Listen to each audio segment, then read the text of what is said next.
Everyone. तो कैसे हैं आप सब लोग? आई होप सो आप सभी अच्छे होंगे, अच्छे से पढ़ रहे होंगे। मुझसे तो अच्छी तरीके से आप वाकिफ़ होंगे ही। मैं Priyam sir from NPC education hub और आप देख रहे हैं एनपीसी का यूट्यूब चैनल। मैं आपके लिए फिजिक्स की क्लासेस लेकर आता रहा हूं। जैसे कि अभी हमने देखा था, हमारी प्रीवियस वीडियो जो थी वो क्लास 12th के लिए थी और उससे पहले मैंने 10th की भी एक सीरीज़ आपकी चला रखी है। 10th की सीरीज़ हमारी जो चल रही है वो बेसिकली हमारी छोटे छोटे कॉन्सेप्ट्स के बिहाफ पर और साथ में एमसीक्यूज़। ये जो एमसीक्यूज़ मैं आपको करा रहा हूँ, ये सारे एमसीक्यूज़ कराने के पीछे रीज़न है क्योंकि एमसीक्यूज़ जो हैं वो हमारे एक मेजर पोर्शन में आ रहे हैं। क्यों? क्योंकि केस स्टडीज़ जो हैं वो भी बेसिकली एमसीक्यू बेस्ड हो भी सकती हैं और शायद थ्योरेटिकल भी हो सकती हैं। और बाकी हमारे जो एमसीक्यूज़ वहाँ पर पूछे जा रहे हैं वो सारे एमसीक्यूज़ आपके चैप्टर के बिटवीन में से आ रहे हैं। तो भाई चैप्टर के बिटवीन में से आपको कॉन्सेप्ट आना ज़रूरी है और कॉन्सेप्ट के साथ साथ आपके लिए चैप्टर की रीडिंग सबसे ज़्यादा मस्ट है। अब कॉन्सेप्ट्स के साथ जब मैं आपको एमसीक्यूज यहां पर कराऊंगा तो आपकी दो चीजें क्लियर हो रही हैं। पहली चीज, एक तो आपका कॉन्सेप्ट आपको समझ में आ रहा है। दूसरी चीज, आपको चैप्टर का समझ में आ रहा है कि अच्छा चैप्टर में ये भी सब चीजें हैं तो किस तरीके से उसको अप्रोच किया जा सकता है। चैप्टर भी क्लियर हो रहा है, कॉन्सेप्ट्स भी क्लियर हो रहे हैं और साथ ही साथ में एमसीक्यूज भी क्लियर आपके होते जा रहे हैं। ठीक है, चलिए अब आप हमसे अगर और जुड़ना चाहते हैं यूट्यूब के अलावा, तो यूट्यूब के अलावा भी हमारे पास काफ़ी सारे ऑप्शन है जिसमें आप हमारी चीज़ों की बात कर सकते हैं। जैसे आप देख सकते हैं कि हमारे जस्ट पीछे ही हमारा टेलीग्राम चैनल है जिसका लिंक आपको हमारे डिस्क्रिप्शन में मिल जाएगा। आप हमारे फेसबुक पेज और हमारे इंस्टाग्राम के साथ भी हमसे जुड़ सकते हैं और साथ ही साथ में हमारे YouTube channel NPC education hub को सब्सक्राइब कर लीजिए अगर आप पहली बार आए हैं और बेल आइकन को हिट कर लीजिए क्योंकि ये बहुत ज़रूरी है। ज़रूरी ये है कि क्योंकि आपका जो समय है वो समय कंटिन्यूसली निकलता जा रहा है, हमारे पास ज़्यादा टाइम नहीं है और हमारे फरवरी में एग्ज़ाम्स होने हैं। तो भाई एग्ज़ाम से पहले हमें अपनी तैयारी तो पूरी करनी होगी ना। क्यों? क्योंकि हम लोग जनवरी में और फरवरी में सिर्फ मैराथन्स कराएंगे ताकि आपका पूरा का पूरा सिलेबस एक ही बार में कवर हो जाए।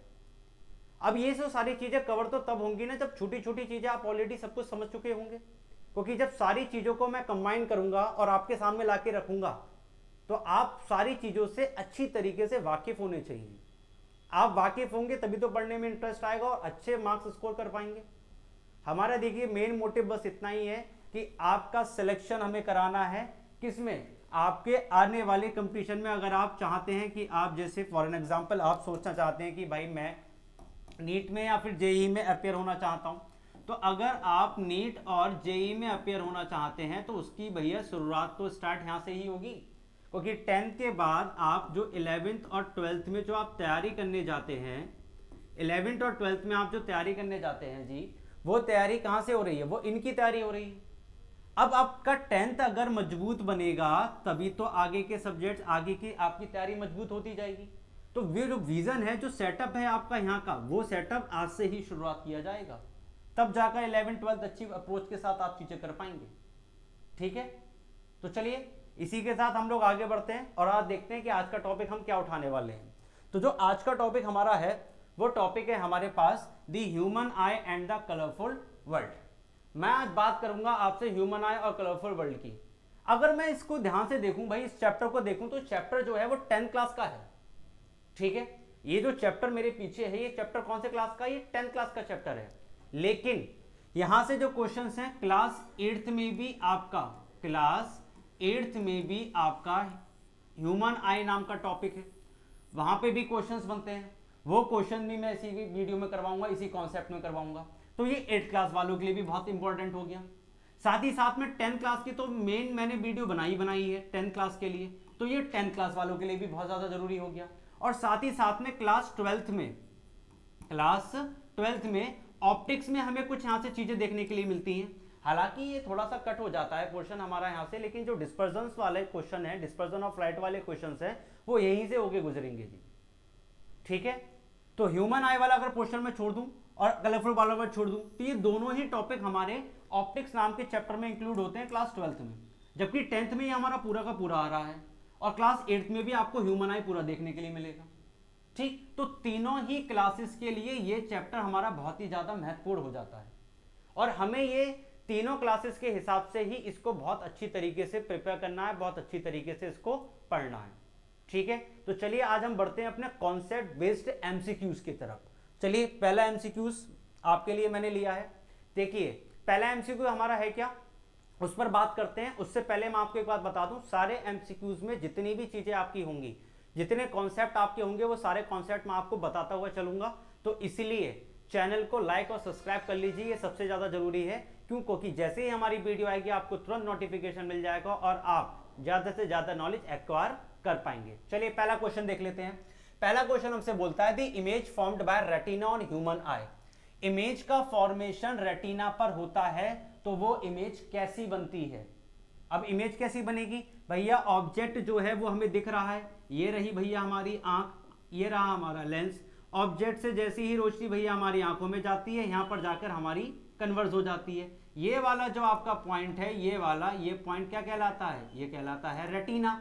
तो इमेज कहां बनती है? हमारी रेटिना पर। बात तो बिल्कुल सही है कि इमेज हमारी रेटिना पर बनती है, पर बनती कैसी है? तो हम जो, अगर हम वास्तविक में किसी ऑब्जेक्ट को देखते हैं तो ऑब्जेक्ट कैसा होता है? रियल। और रियल के साथ ही कैसी आती है? इन्वर्टेड। हमारी रेटिना पर जो इमेज बनती है जी, वो इन्वर्टेड बनती है, मतलब उल्टी बनती है। तो ऑप्शन हमारा ठीक कैसा हो जाएगा? Real and inverted. Option B is your correct answer. Option B आपका करेक्ट आंसर यहां पर हो जाएगा। तो मार्कअप कर दीजिए भाई ऑप्शन बी के लिए। ठीक है, चलिए आगे बढ़ जाते हैं। नेक्स्ट क्वेश्चन हमसे क्या कहता है? नेक्स्ट क्वेश्चन की बात करते हैं। The change in focal length of human eye is caused due to. Change in focal length की बात कर रहा है। फोकल लेंथ चेंज होगा तो भैया कैसे होगा? अगर मैं फोकल लेंथ को जी चेंज कर रहा हूं तो ये किसकी एक्शन की वजह से होता है? तो फोकल लेंथ का जो चेंज होना होता है ना, वो आपके देखो भैया, ये ह्यूमन आई बना रहा हूं मैं यहां पर, ये रहा हमारा ह्यूमन आई, ठीक है, ये रहे लेंस। लेंस से कनेक्टेड होते हैं, लेंस जो आपके होते हैं, जो आई से जुड़े हुए होते हैं, वो होते हैं due to the ciliary muscles. ये सिलेरी मसल्स से बेटा जुड़े हुए हैं। सिलेरी मसल्स के कॉन्ट्रैक्ट और रिलैक्स की वजह से ही आपके लेंस की फोकल लेंथ पर असर पड़ता है। या तो ये थिन करता है या तो ये थिक करता है। तो थिन और थिक किसकी वजह से हो रहे हैं? Due to the action of ciliary muscles. तो ऑप्शन हमारा कौन सा ठीक हो जाएगा? Option A is your correct answer, that is ciliary muscles. ठीक है, चलिए आगे बढ़ जाते हैं। नेक्स्ट की अगर मैं आपसे बात कर रहा हूं तो नेक्स्ट हमारा क्या है? The least distance of distinct vision for a young adult. Young adult की बात कर रहा है जी। यंग एडल्ट बोले तो 18+ वालों की बात कर रहा है। क्वेश्चन बोल रहा है, जनरली तो वैसे सबका ही होता है, ठीक है। ये बोल रहा है कि जो हमारी एज है, ये टीन एज है या फिर उसके बाद की जो एज है एडल्ट वाली, उसका जो लीस्ट डिस्टेंट विजन है वो कितना है? वो जी हमारा होता है 25 सेंटीमीटर। कितना होता है जी? वो होता है हमारा 25 सेंटीमीटर। इसको नोट कर लीजिए जी, ये बहुत ज्यादा जरूरी है। चलिए जी आगे बढ़ते हैं। आगे हमारा क्वेश्चन क्या है? The persistence of vision for human eye is. तो सबसे पहले तो इस परसिस्टेंस ऑफ विजन का मतलब समझ लीजिए क्या होता है, ठीक है। तो अगर मैं परसिस्टेंस की बात कर रहा हूं तो परसिस्टेंस का मतलब क्या होता है? Basically it is an illusion. ये क्या होता है? ये एक इल्यूजन होता है। अब जी ये इल्यूजन होता है बेटा, तो इल्यूजन किस चीज का होता है? तो ये इल्यूजन होता है कि हम अगर किसी भी ऑब्जेक्ट को देख रहे होते हैं, किसी भी ऑब्जेक्ट को देख रहे होते हैं, तो हमारी रेटिना पर कुछ समय के लिए वो जो इमेज जो बनी उस ऑब्जेक्ट से, उस ऑब्जेक्ट की जो इमेज हमारी आंखों पर बनी, हमारी रेटिना पर बनी, वो कुछ समय के लिए वहीं पर सेटल हो जाती है, जबकि वो ऑब्जेक्ट हमारी आंखों से निकल जाता है। एग्जाम्पल, हम ट्रेन में चल रहे हैं और ट्रेन काफी तेज है, 180 किलोमीटर पर आवर की स्पीड से चल रही है, ठीक। हम बाहर देखते हैं कि बाहर कोई इंसान खड़ा हुआ है, ठीक। हम उसको देख के निकल कर, ट्रेन तो आपकी स्पीड से चल रही है, आपने उसको देख लिया कि बाहर एक इंसान खड़ा हुआ है, ठीक। अब वो इंसान खड़ा हुआ है, आप निकल गए, लेकिन फिर भी कुछ समय के लिए उस इंसान की इमेज आपके ब्रेन में आ जाती है। क्यों? क्योंकि वो आपकी रेटिना पर बनी हुई होती है। यही कॉन्सेप्ट को हम लोग क्या बोलते हैं? परसिस्टेंस ऑफ विजन बोलते हैं। इट्स टाइप ऑफ इल्यूजन, जो कुछ समय में ऑब्जेक्ट के जाने के बावजूद भी रेटिना पर आपकी इमेज को निरंतर दिखाता रहता है, वही परसिस्टेंस ऑफ विजन कहलाता है। तो इसका करेक्ट आंसर क्या हो जाएगा? ये जो परसिस्टेंस होता है, it is 1/16 of a second. कितना होता है? 1/16 ऑफ अ सेकेंड। एक सेकेंड में 1/16 इसका टाइम होता है, जिस समय तक रेटिना पर आपकी इमेज किसी ऑब्जेक्ट के निकल जाने के बाद भी बनी रहती है, ठीक है। क्वेश्चन बहुत जरूरी है, पूछा जाता है भाई, ध्यान रख लीजिए इसको। चलिए आगे बढ़ते हैं। ये चाहिए तो इस चीज का एक्सप्लेनेशन देख लीजिएगा, ठीक है। वीडियो पॉज करके स्क्रीनशॉट ले लीजिएगा, कोई दिक्कत नहीं है। आगे बढ़ जाते हैं। दी लाइट सेंसिटिव सेल्स, बात कर रहा है लाइट सेंसिटिव सेल की, present on retina and is sensitive to the intensity of light. बात किस चीज की कर रहा है? बात कर रहा है जी आपसे लाइट सेंसिटिव सेल्स की, जो आपके रेटिना पर प्रेजेंट होते हैं। तो मैं आपको बता दूं आपकी जानकारी के लिए, रेटिना पर हमारे दो तरीके के सेल्स मौजूद होते हैं। एक होते हैं हमारे कोन सेल्स और दूसरे होते हैं हमारे रॉड सेल्स। एक होते हैं कोन सेल्स और दूसरे होते हैं रॉड सेल्स। अगर मैं कोन सेल्स की आपसे बात कर रहा हूं तो ये आपके कलर सेंसिटिव होते हैं। ये आपके कैसे होते हैं? कलर सेंसिटिव होते हैं, मतलब कलर का वेरिएशन कराते हैं। और जो आपके रॉड होते हैं ये आपके लाइट सेंसिटिव होते हैं। कैसे होते हैं? Light sensitive. डिम और ब्राइट लाइट का बेटा जो कॉन्सेप्ट है वो कहां से होता है? वो रॉड सेल से होता है। रात में नहीं दिखता तो रॉड सेल्स कम है, रात में बहुत बढ़िया दिखता है जानवरों को तो भैया रॉड सेल्स उनके बहुत बढ़िया है, ठीक है। तो देख लेते हैं भैया यहां पर कॉन्सेप्ट क्या है। पूछ रहा है लाइट सेंसिटिव, तो लाइट सेंसिटिव कौन से होते हैं? Rod cell. तो ऑप्शन क्या हो जाएगा? B, rod cell is your correct answer, ठीक है जी, ठीक। आगे बढ़ जाते हैं। अगला क्या कह रहा है हमसे? The phenomena of light responsible for the working of human आई। ऐसा कौन सा फिनोमिना है जो रिस्पॉन्सिबल होता है ह्यूमन आई के वर्किंग से? तो भैया देख लो ना, आंख बना दो, आंख बना दो, बना दी, ये रहा लेंस। दूर से आपके पास क्या आई? ऑब्जेक्ट से रेस कहां पे जाके कन्वर्ज हो गई? रेटिना पर। कहां जाकर हो गई? रेटिना पर। लेंस कौन सा है? Convex lens. और जब भी कभी लेंस का कॉन्सेप्ट आता है, फिनोमिना कौन सा होता है? पढ़ा था लाइट में, रिफ्रैक्शन। कॉन्सेप्ट समझ में नहीं आ रहा हो कि लाइट के कितने फिनोमिनास होते हैं, तो मेरी ऑलरेडी वीडियो आपकी प्लेलिस्ट में पड़ी हुई होगी, जाकर देख लीजिएगा लाइट का पार्ट 1। वहां पर आपको पूरा डिस्क्रिप्शन मिल जाएगा कितने फिनोमिनास लाइट में होते हैं, ठीक है जी। तो ऑप्शन हमारा क्या हो जाएगा? Option B, that is refraction, ठीक है। चलिए आगे बढ़ जाते हैं। अगला क्या है? Which of the following colour is least scattered by fog, dust और स्मोक। स्कैटर की बात कर रहा है, तो यहां पे कॉन्सेप्ट है स्कैटर। स्कैटर्ड क्या होता है जी? स्कैटर्ड क्या होता है? तो स्कैटर्ड की बात कर रहा हूं तो डस्ट पार्टिकल्स या फिर कोलाइड या फिर कोलाइड्स की वजह से जो आपकी लाइट का स्प्लिटिंग हो जाता है, स्प्लिटिंग हो जाता है या फिर वो बिखर जाती है, तब इसी कॉन्सेप्ट को स्कैटरिंग ऑफ लाइट कहते हैं। कॉन्सेप्ट कह रहा है कि स्कैटरिंग ऑफ लाइट जो है उसमें लीट स्कैटर्ड हो रही है, किसकी वजह से? फॉग, डस्ट और स्मोक में सबसे ज्यादा लीट स्कैटर्ड हो, मतलब बिखरे ना, दूर तक जाए। तो मैं आपको बता देता हूं, यहां पर बहुत जरूरी है ये। अगर मैं यहां पर स्कैटरिंग की बात करता हूं तो स्कैटरिंग इनवर्सली प्रोपोर्शनल होती है वेवलेंथ के साथ। किसके साथ इनवर्सली प्रोपोर्शनल होती है? वेवलेंथ के साथ। अब इस इनवर्सली का मतलब क्या हो गया? ये जो इनवर्सली है वेवलेंथ के साथ, इसका मतलब ये हो गया कि वेवलेंथ जिसका ज्यादा होगा वो ज्यादा दूर तक ट्रैवल करेगा, वो ज्यादा दूर तक ट्रैवल करेगा। अब जिसका वेवलेंथ कम होगा वो स्कैटर्ड ज्यादा होगा। तो हम इसमें देख लेते हैं जिसका लीस्ट पूछ रहा है, तो जिसका वेवलेंथ सबसे ज्यादा वो स्कैटर्ड उसका कम। अगर हम यहां से देखें तो वायलेट भैया सबसे इसका वेवलेंथ कम होता है। रेड ब्लू की बात करें शॉर्टर वेवलेंथ होती है इसकी। येलो की बात करें कम होता है इसका, ठीक है। रेड कौन सा गया? रेड की वेवलेंथ ज्यादा। तो जब रेड की वेवलेंथ ज्यादा तो इसकी स्कैटर्ड कैसी हो जाएगी? स्कैटरिंग कैसी होगी इसकी? लो। तो ऑप्शन क्या हो जाएगा? सी। क्यों? क्योंकि पूछा ही हमसे लीस्ट था। ये चीज आपको याद रखनी है कि स्कैटरिंग जो है वो वेवलेंथ के कैसे होती है? इनवर्सली होती है, ठीक है, ठीक। आगे अगले की बात कर लेते हैं। अगला क्या है? दी colour light that reflects most while passing through a prism. हमें ऐसा कलर बताना है जो लाइट का प्रिज्म से पास होते हुए सबसे ज्यादा क्या होता हो? रिफ्लेक्ट होता हो, सबसे ज्यादा रिफ्लेक्ट होता हो। तो जी देखो जरा, ये क्या है हमारा? प्रिज्म। ये रही व्हाइट लाइट। यहां पर जाकर क्या हो गया भैया? स्प्लिटिंग, जो कि कहलाता है डिस्पर्जन ऑफ लाइट। ये जो फिनोमेना है क्या कहलाता है? Dispersion of light. यहाँ पे जाकर मिलता है हमारे पास हमारा स्पेक्ट्रम, और ये कैसा स्पेक्ट्रम होता है, ये होता है विजिबल स्पेक्ट्रम। कैसा स्पेक्ट्रम होता है, विजिबल, ये आपकी आंखों से नेक्ड आई से देखा जा सकता है। अब ये जो स्पेक्ट्रम होता है वो क्या होता है, ये स्पेक्ट्रम होता है हमारा विबग्योर, BIBGYOR, ये विबग्योर स्पेक्ट्रम होता है, violet, indigo, blue, green, yellow, orange और रेड। बात कर रहा है कि कौन सा सबसे ज्यादा रिफ्लेक्ट होता है, तो जिसकी वेवलेंथ सबसे कम वो सबसे ज्यादा क्या हो जाएगा भैया, स्कैटर्ड हो जाएगा। ठीक है, तो जी बता दो यहाँ पे सबसे ज्यादा फैलेगा कौन, फैलेगा वो जिसकी वेवलेंथ सबसे कम।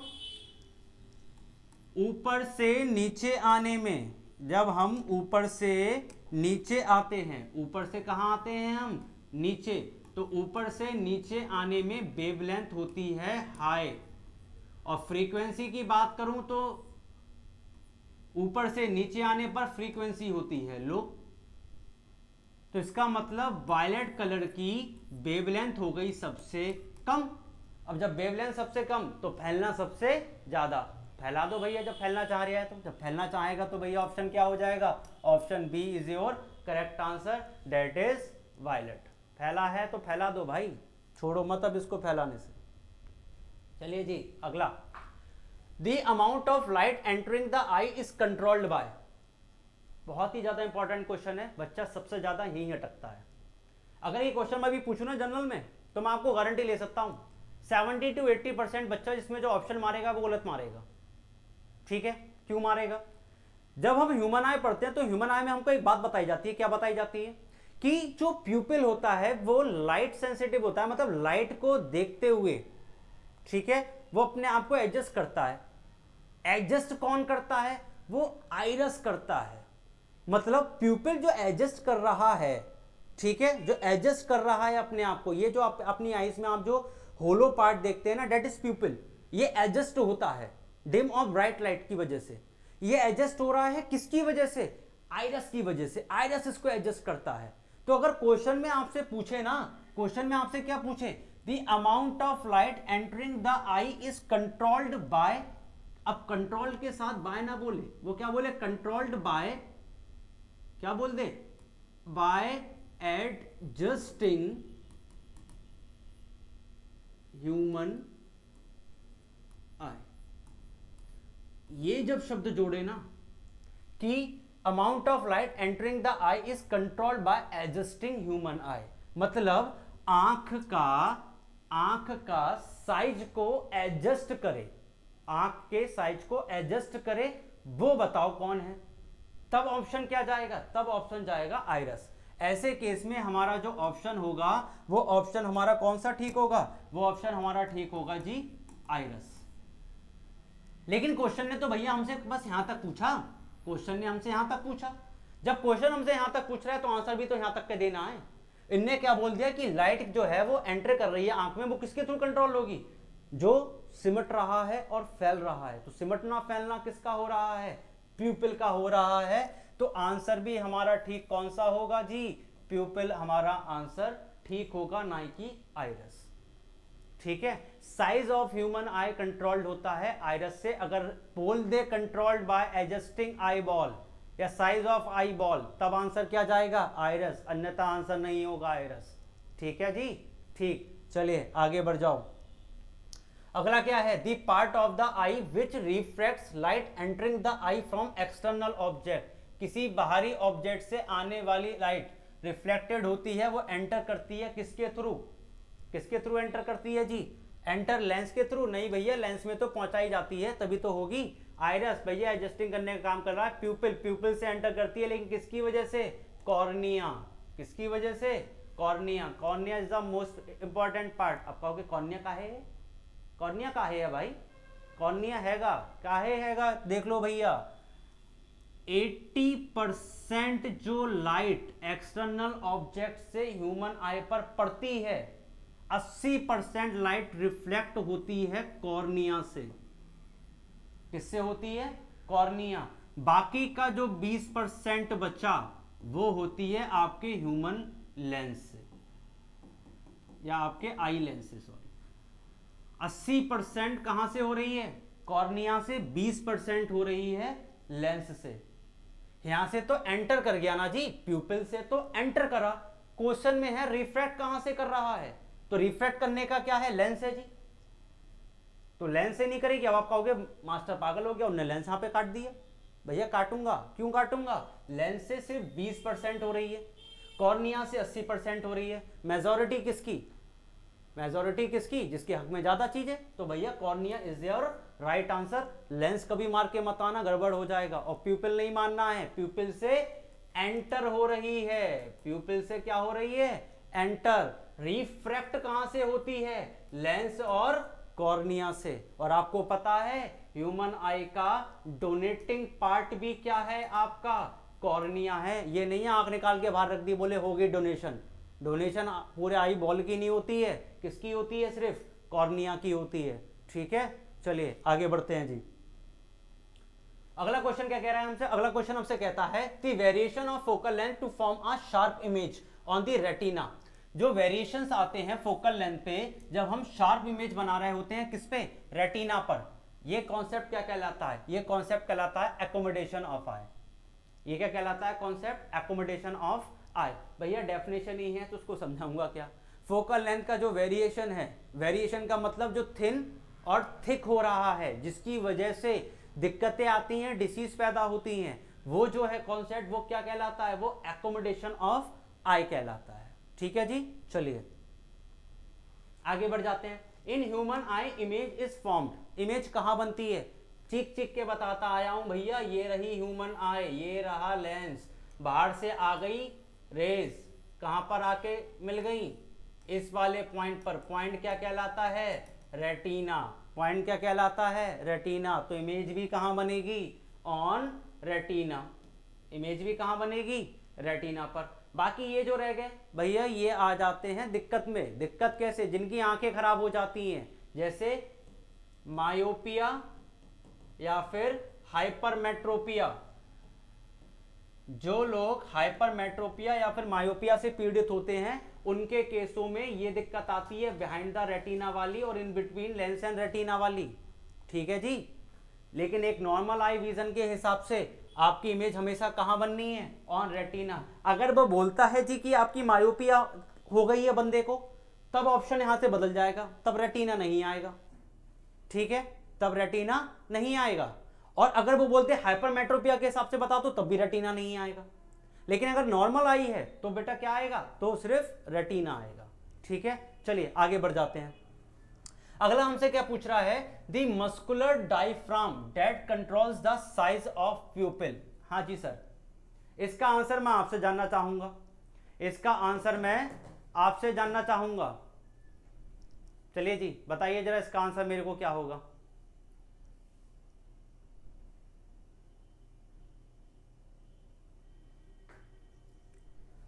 अरे जी इतनी देर से चीख पुकार से मचा मचा के हम तुम्हें बता रहे हैं, हमें काहे नहीं बता रहे हो भैया,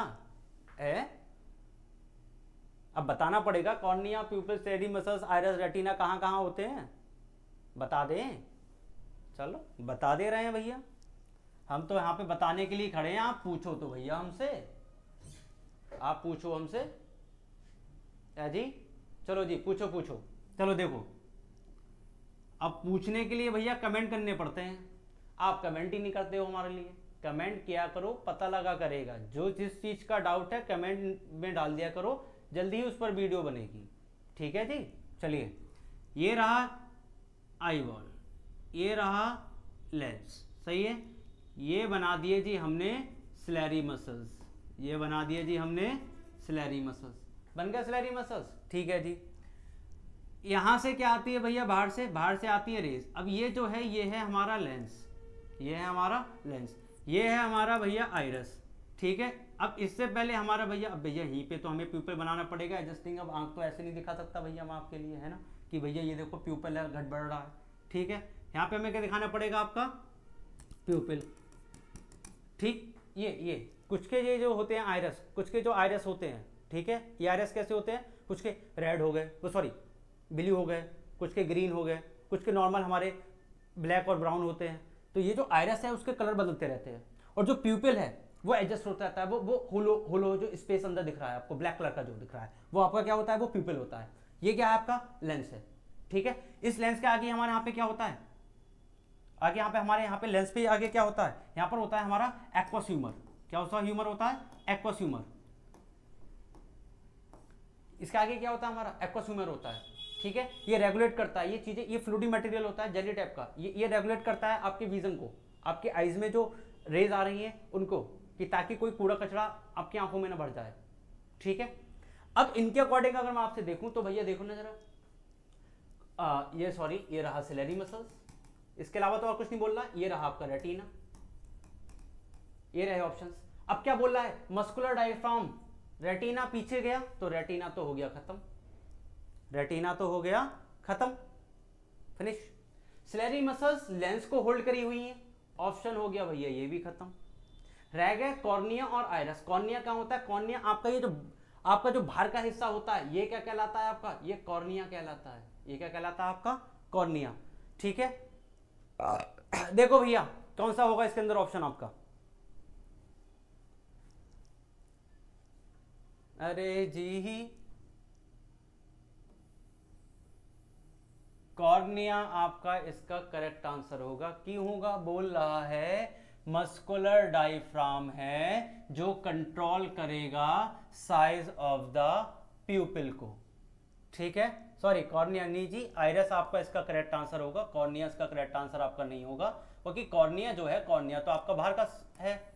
कंट्रोल कौन कर रहा है आपके प्यूपिल को, जो घटा बढ़ा रहा है, घटा बढ़ा कौन रहा है, घटा बढ़ा रहा है आपका आइरस, किसको, प्यूपिल को। तो आपका करेक्ट आंसर क्या हो जाएगा, यहां से आइरस हो जाएगा, ठीक है। चलिए आगे बढ़ जाते हैं।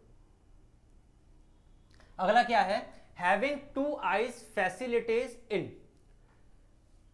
टू आइज फैसिलिटेट्स इन, चलो देखते हैं फैसिलिटेट क्या है भैया, increasing the field of view, bringing 3 dimensional view, developing the concept of distance size.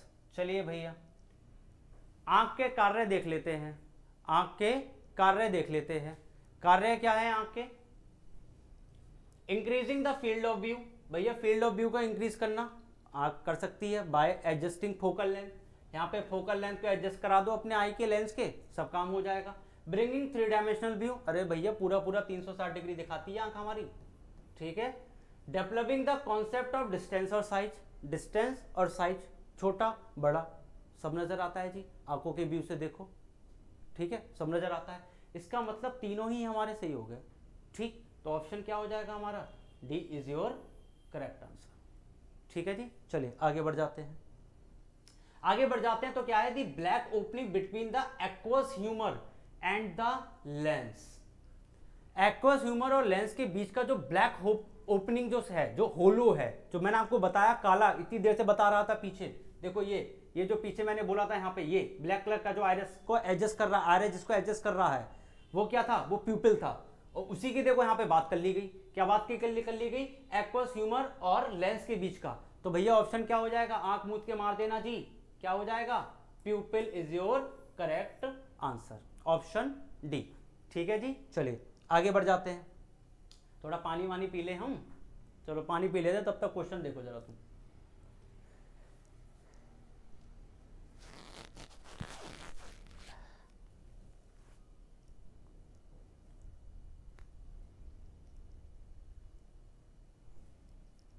चलिए एक आध घूंट पानी पीना होता है, कहीं ये सोचे बैठे हो बोले मां साहब झूठ बोल के साइड में को चले गए, ठीक है।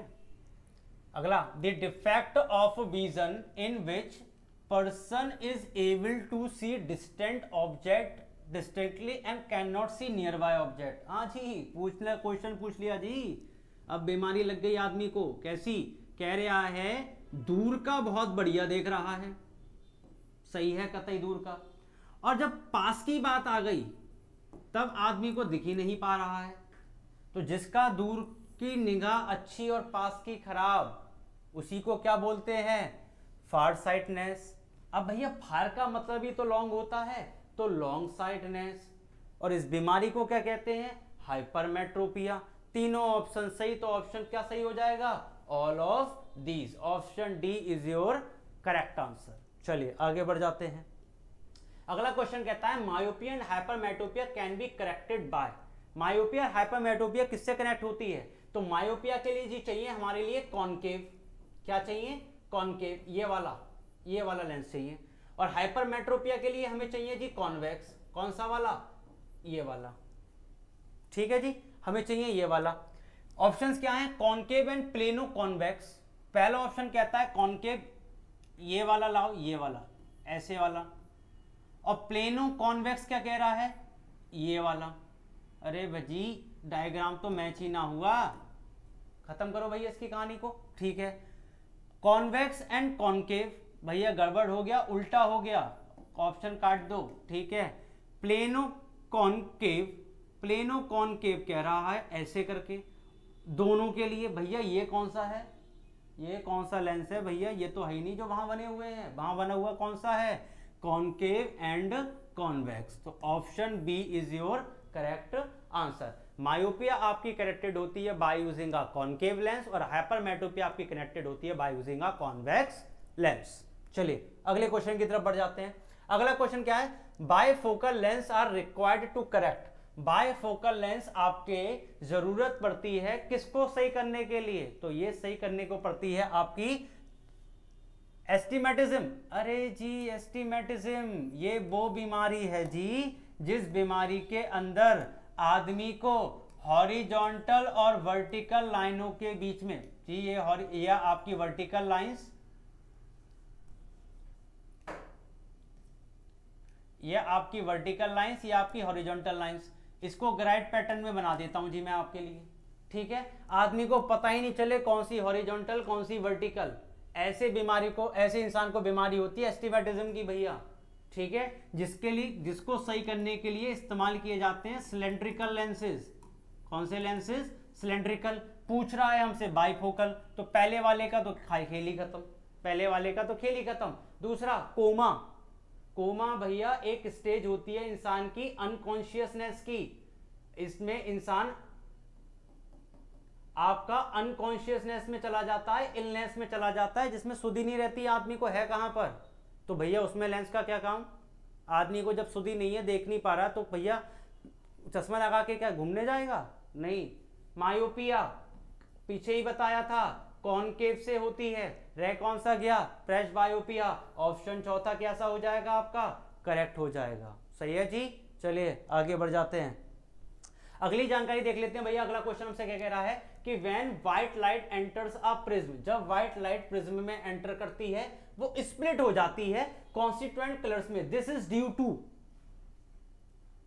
पीछे बताए थे, क्या बताए थे? ये बताए थे कि ये है हमारे पास प्रिज्म, सही है जी, हमारे पास ये है प्रिज्म, ठीक है जी। अब प्रिज्म हमारे पास है, ये रही हमारी व्हाइट लाइट। व्हाइट लाइट जब जाती है तो ये स्प्लिट हो जाते हैं, स्प्लिट होने के बाद यहाँ पर क्या बना के देते हैं? बैंड बना कर देते हैं, जिसको हम क्या कहते हैं? कलर बैंड बना कर देते हैं, जिसको हम क्या कहते हैं? स्पेक्ट्रम। क्या कहते हैं हम जिसको? स्पेक्ट्रम। अब ये जो स्पेक्ट्रम आपके पास बना, वो स्पेक्ट्रम जो होता है वो किसकी फिनोमिना की वजह से होता है? वो होता है डिस्पर्जन ऑफ लाइट की वजह से। किसकी वजह से होता है?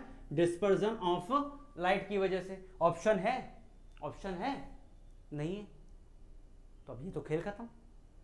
कॉन्सेप्ट समझो, मैंने आपको पीछे बताया था कि ये जो स्पेक्ट्रम बनता है वो विबग्योर बनता है। क्या बनता है? VIBGYOR, VIBGYOR। ये जो विबग्योर आपके सामने बना, हर किसी का वेवलेंथ अलग अलग है, था या नहीं था? मैंने पीछे बताया था कि जब हम ऊपर से नीचे आते हैं तो वेवलेंथ क्या हो जाती है? इंक्रीज हो जाती है। ऊपर से नीचे आने पर वेवलेंथ क्या हो रही है?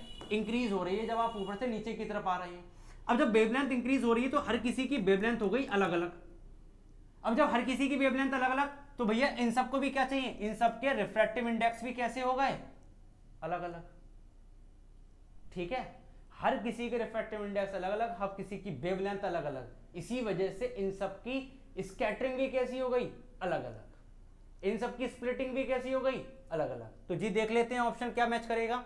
पहला ऑप्शन पढ़ के देखते हैं, different refractive index for different wavelength of each colour. जी मिल गया आंसर, यहीं से मिल गया पहला ही ऑप्शन का आंसर। कैसे? डिफरेंट वेवलेंथ, जो मैंने अभी बोला, डिफरेंट वेवलेंथ है, डिफरेंट रिफ्रैक्टिव इंडेक्स है, रिफ्रैक्टिव इंडेक्स इनका डिफरेंट है सभी का, ठीक। वेवलेंथ इन सबकी डिफरेंट है। जब दोनों सारी चीजें डिफरेंस हैं तो ये जो स्प्लिटिंग हुई है, हुई भी किसकी वजह से है? आपकी ऑप्शन ए की वजह से, क्योंकि इन सबके रिफ्रैक्टिव इंडेक्स भी अलग हैं, वेवलेंथ भी अलग है। इसी वजह से जब व्हाइट लाइट प्रिज्म पे पड़ेगी तो क्या होगा, ये सब एक कलर बैंड का फॉर्मेशन करेंगे, जिसको हम क्या कहते हैं, स्पेक्ट्रम कहते हैं। ठीक है, और ये स्पेक्ट्रम विजुअल होता है जो हम देख सकते हैं। चलिए आगे, the air layer of atmosphere whose temperature is less. ओहो भैया, बहुत ज्यादा अच्छा क्वेश्चन पूछ लिया गया है। यहां पर क्वेश्चन क्या पूछ लिया गया है आपसे, देखिए जरा। क्वेश्चन कह रहा है कि एक एयर लेयर है एटमॉस्फेयर की जिसका टेम्परेचर कम है then the hot layer, behave as optically. देखो जी, मैं मान लेता हूं यहां पे एक एयर की लेयर है जिसका टेम्परेचर आपको क्या दिया जाता है, लो दिया जाता है। यहां पर एक एयर है जिसका टेम्परेचर आपको बहुत ज्यादा कैसा दिया जाता है, हाई दिया जाता है, मतलब हॉट दिया जाता है। क्या दिया जाता है, हॉट। पूछ रहा है कि स्लो वाले का जो मीडियम होगा वो क्या होगा, डेंसर होगा, रेयरर होगा, इनएक्टिव होगा, या डेंसर टू रेयरर मीडियम होगा, मतलब दोनों में से कुछ भी होगा। बात को जरा गौर से सुनिएगा मेरी। जब टेम्परेचर ज्यादा होगा तो कोलाइडल पार्टिकल्स का पेनिट्रेशन बढ़ जाएगा। बढ़ने की वजह से पार्टिकल्स आसपास नहीं, दूर को भागने की कोशिश करेंगे। ठीक है, दूर को भागने, जैसे शेर आया जंगल में, खरगोश की दावतें चल रही थी, खरगोश बैठे थे, शेर जैसे आया दहाड़ा, क्या होगा, खरगोश भाग लिए। सेम उसी तरीके से टेम्परेचर बढ़ेगा, पार्टिकल भाग लिए।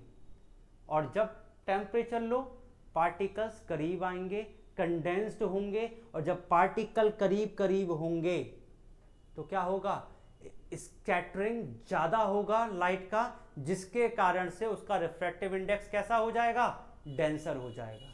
तो ऑप्शन हमारा यहां पर क्या होगा, option A is your correct answer, that is denser medium. Reason क्या हो जाएगा कि जो आपके पार्टिकल्स यहां पर होंगे वो क्या हो जाएंगे, आपके कंडेंस्ड हो जाएंगे, मतलब एक दूसरे के बहुत नजदीक आ जाएंगे, एक दूसरे के बहुत ज्यादा नजदीक आ जाएंगे, जिसके कारण से आपकी स्कैटरिंग ज्यादा होगी। तो इसी वजह से मीडियम कैसा हो गया, डेंसर हो गया। क्यों, क्योंकि यहां पे पार्टिकल डेंसिटी कैसी होती है जी, हाई होती है। ठीक है, चलिए आगे। नेक्स्ट क्वेश्चन हमसे क्या कह रहा है, refraction of light by the earth atmosphere due to variation in air density is called. Air density की वजह से जो आपका फिनोमेना होता है वो क्या कहलाता है। तो जी देखो, ये रही अर्थ, ठीक, अर्थ के बाहर ये रहा जी आपका ओजोन, ये रहा जी आपका ओजोन, सही है जी। अब आप देखो जरा, अर्थ और ओजोन के बीच में आपकी क्या है भैया, लेयर्स हैं। ये ट्रोपोस्फेयर, एक्सोस्फेयर, ऊपर चले जाओ तो भैया मेसोस्फेयर, फिर आपका क्या आ जाता है भैया, आयनोस्फेयर, फिर एक्सोस्फेयर, सॉरी यहाँ पे stratosphere, troposphere, stratosphere, mesosphere, ionosphere और एक्सोस्फेयर। हर किसी लेयर के अंदर का रिफ्रैक्टिव इंडेक्स अलग होता है, टेम्परेचर अलग होता है, प्रेशर अलग होता है। अब अगर मैं ओजोन के अंदर की बात कर रहा हूं, स्ट्रेटोस्फेयर में आपका मिल गया, ट्रोपोस्फेयर का रीजन आपके ओजोन के अंदर आ गया। ठीक है, इस रीजन के अंदर जब आप ऊपर से नीचे की तरफ आते हैं तो कंटिन्यूसली आपका प्रेशर और टेम्परेचर बदलता रहता है। जब जब टेम्परेचर बदलेगा, मैंने पीछे बताया था, तब तब रिफ्रैक्टिव इंडेक्स बदलेगा। ठीक, और जिसकी वजह से आपका लगातार मीडियम्स कन्वर्ट होता रहेगा, rare to denser, denser to rare, rare to denser, denser to rare. और ये फिनोमेना जो अकर होता है वो क्या कहलाता है, डेट इज एटमॉस्फेरिक रिफ्रैक्शन। क्यों, क्योंकि रिफ्रैक्शन ही वो फिनोमेना है जिसमें लाइट बेंड होती है when goes from medium 1 to medium 2। एक मीडियम से दूसरे मीडियम पे जाने पर लाइट आपकी क्या होती है, बेंड होती है, ये रिफ्रैक्शन कहलाता है। एटमॉस्फेयर की वजह से हुआ है, इसलिए क्या कहलाएगा, एटमॉस्फेरिक रिफ्रैक्शन कहलाएगा। ठीक है, समझ में आ गया, आई होप सो आपको समझ में आ रहा होगा। चलिए, नहीं आ रहा होगा तो इनबॉक्स में डाल दीजिएगा, वो मैं दोबारा से आपको समझा दूंगा छोटा सा शॉर्ट बनाकर। चलिए आगे, the deflection of light bye minute particles. Minute particles बोले चाहे कोलाइड्स बोले जी, माइन्यूट पार्टिकल्स बोले चाहे कोलाइड्स बोले, दोनों जगह आंसर यही आना है भैया। ठीक है, बात एक ही है। And molecules of the atmosphere in all directions is called. आंखें मुद के मार देना भैया, डिस्पर्जन होता है प्रिज्म की वजह से। जहां पे लाइट आपकी 7 कलरों में बट जाती है, तो ये तो भैया होने से रहा। इंटरफेरेंस क्या है? इंटरफेरेंस होता है जिसमें दो अलग अलग वेव्स की वेवलेंथ मैच करती है। वो जो पॉइंट होता है वो आपका जो फिनोमेना कर होता है, वो फिनोमेना आपका इंटरफेरेंस कहलाता है। यहाँ पे दो लाइटें कहाँ हैं भाई? यहाँ पे तो बिखरने की बातें कर रहा है, जोड़ने की थोड़ी कर रहा है। इंटरफेरेंस को खत्म करो। Tyndall effect, beam of light collider particle से स्कैटर्ड होकर बीम की तरह गिरती है। भैया बीम नहीं गिराना है, पूछ रहा है मॉलिक्यूल सारे डायरेक्शन में बिखर जाएं, तो भैया रह क्या गया? Scattering of light. Option B is your correct answer. ठीक है जी, चलिए आगे बढ़ जाते हैं। चलिए जी क्वेश्चन देखते हैं। Twinkling of star is due to atmosphere.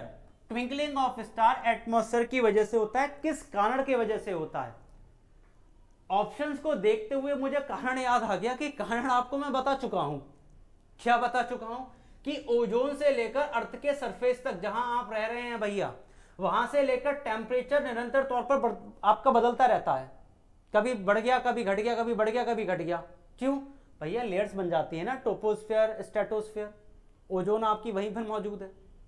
अब स्ट्रेटोस्फेयर से टोपोस्फेयर में आओगे, आपका क्लाइमेट कंडीशन बदले, टोपोस्फेयर में आते ही वहां पे टेम्परेचर बदला।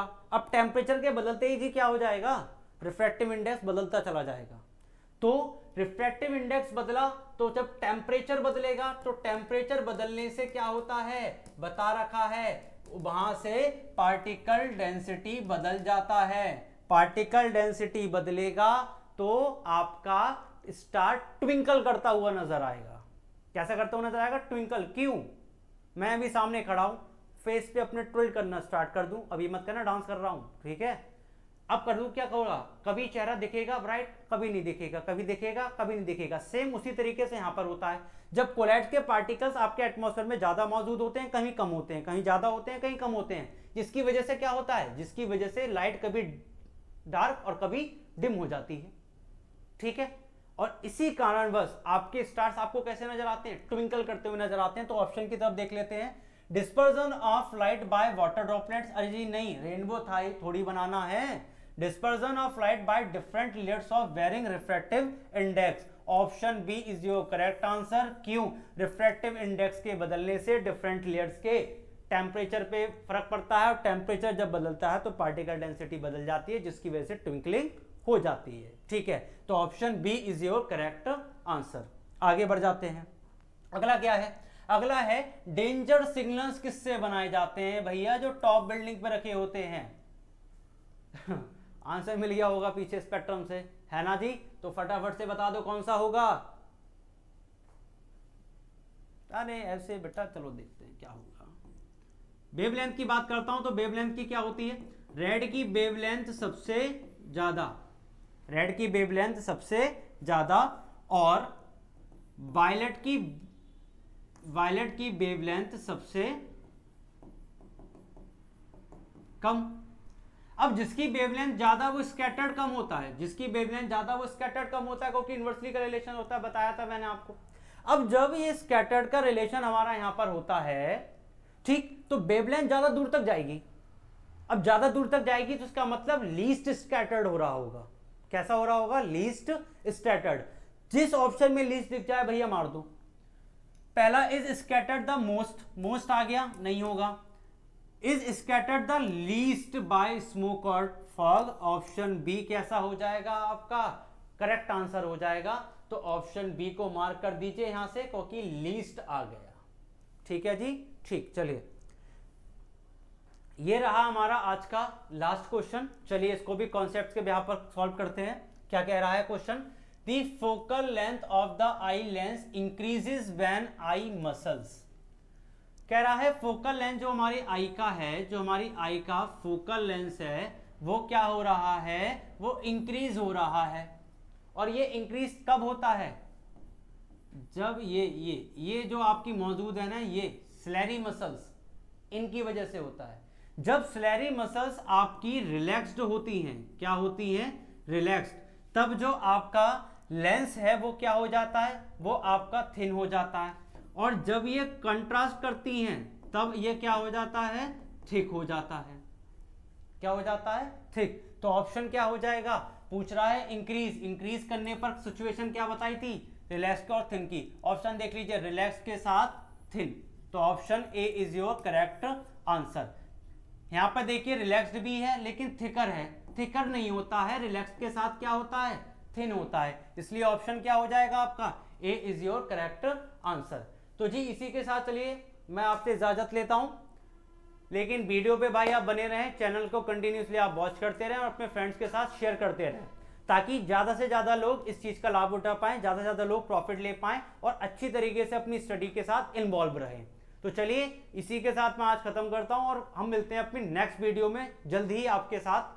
तब तक आप देखते रहिए, चैनल को लाइक करिए, सब्सक्राइब करिए, शेयर करिए अपने फ्रेंड्स के साथ। Okay, thank you.